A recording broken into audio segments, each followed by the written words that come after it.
प्रिय भक्तों, अब हम आपको इंद्र के दरबार में अप्सरा उर्वशी की कथा सुनाते हैं।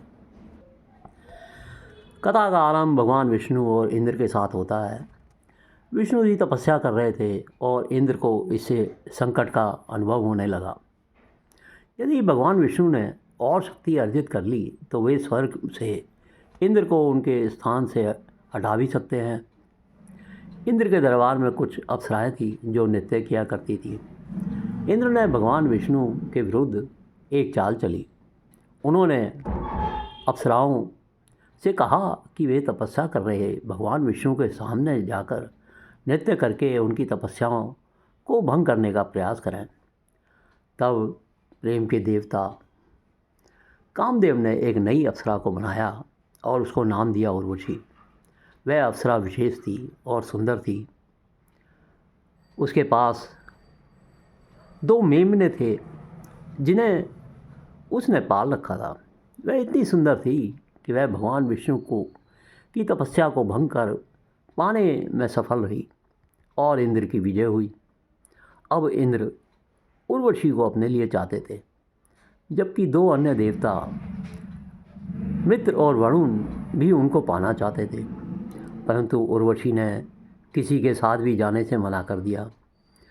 क्रोध और निराशा में मित्र और वरुण ने उसको स्वर्ग से बाहर निकाल दिया। जब वह नीचे गिर रही थी तो केशिन नामक एक भयानक राक्षस ने उसको पकड़ने का प्रयास किया। धरती के राजा पुरुरवा ने केशिन से युद्ध किया और उर्वशी को उस राक्षस के चंगुल से मुक्त करा लिया। जब पुरुरवा को उर्वशी से प्यार हो गया, उन्होंने कहा, मेरी पत्नी बन जाओ। उर्वशी 2 शर्तों पर बात मान गई। आपको मेरे 2 पालतू मेमनों का ध्यान रखना पड़ेगा और मैं आपको कभी अस्त व्यस्त अवस्था में ना देखूं। वह बोली। इन शर्तों को मानने से पहले पुरुरवा ने दोबारा सोचा भी नहीं। इस प्रकार 2 जीव, एक धरती से और दूसरा आकाश से, एक हो गए और दोनों ने विवाह कर लिया। उर्वशी और पुरुरवा के बीच का मेल यह बताता है कि वेदों में इसकी अनुमति थी और अलग अलग पृष्ठभूमियों के पुरुष और स्त्रियां एक हो सकते थे, भले ही उनके मूल एकदम अलग हों। चाहे वे 2 व्यक्ति 2 अलग अलग वंशों के हों या 2 देशों के, वेदों में कहा गया है। फिर भी यह कठिन कार्य था और वैदिक काल में इसकी परेशानियों की पहचान भी की गई है।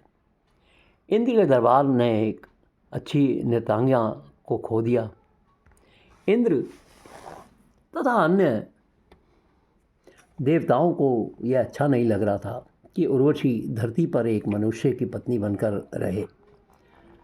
गंधर्वों ने उर्वशी को स्वर्ग में वापस लाने के लिए एक चाल चली। उन्होंने पुरुरवा के साथ ऐसी चालाकी की कि उर्वशी को ऐसा लगे कि उसने उसके वचन को तोड़ दिया है।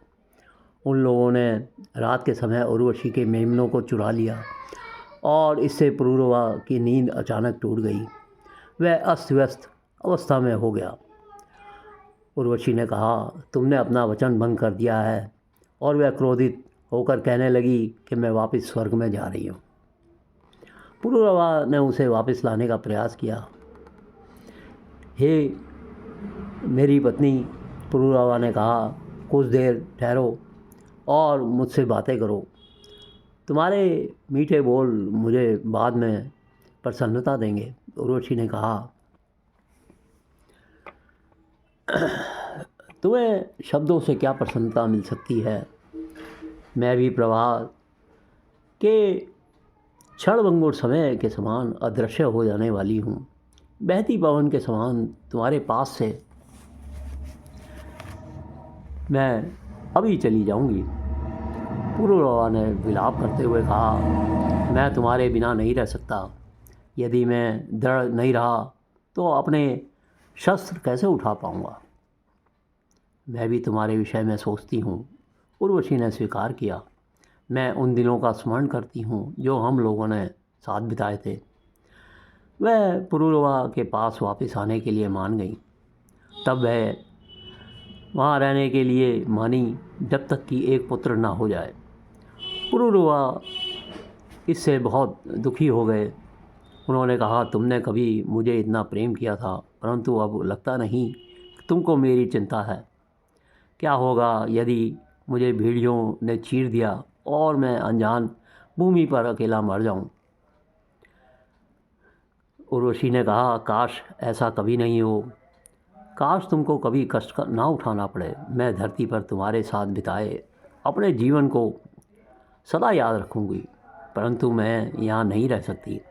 तुम एक मनुष्य हो और नश्वर हो, मैं एक अप्सरा हूँ और अमर हूँ। मुझे तुम्हें और इस धरती से विदा लेनी होगी। और जब उनके